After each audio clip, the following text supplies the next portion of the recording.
Alors, bienvenue à la première serre commerciale sur un toit au monde. Elle existe des serres de petite échelle sur des restaurants et sur des universités, mais comme pour la production commerciale, c'est la première serre au monde. On a à peu près une quarantaine de familles de légumes, je dirais à peu près 120 variétés de légumes. Si je prends le basilic par exemple, on a 8 sortes du basilic, du Thai basil, du big leaf basil, du lemon basil, un peu de tout.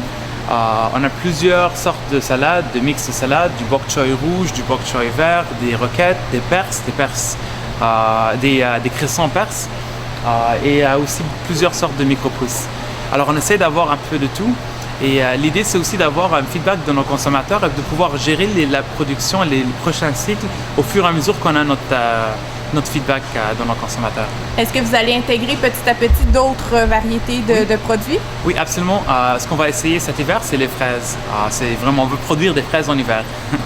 Et aussi pour d'autres sortes de fruits.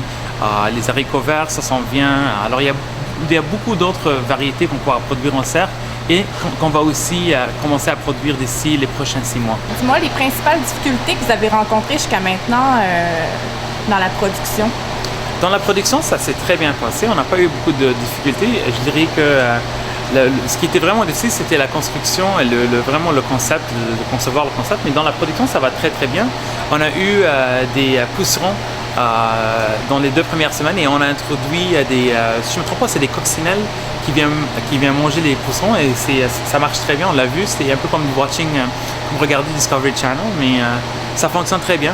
Et c'est grâce à ça qu'on n'a pas besoin d'appliquer des pesticides ou d'herbicides. Petit sac que vous voyez là, ça c'est des insectes. On introduit ces insectes-là ici, ils vont ils vont manger les insectes prédateurs. Okay? Alors c'est comme ça qu'on gère ce qui est vraiment intéressant, c'est si on garde un équilibre entre les deux, on n'a jamais besoin de réintroduire des insectes. Alors encore une fois, ça vient couper notre coût d'opération. C'est quoi l'avantage d'une production ici sur un toit, dans une serre, comparativement à une production traditionnelle? Mais d'abord, le fait qu'on est sur un toit, on reçoit beaucoup de chaleur de l'immeuble qui est vraiment gratuit. Alors nous, on a vécu un hiver, on sait on utilise la moitié de l'énergie qu'une serre standard. Et en été, nous, on est capable de refroidir avec nos évents qui sont ouverts, avec l'évaporation des légumes. On refroidit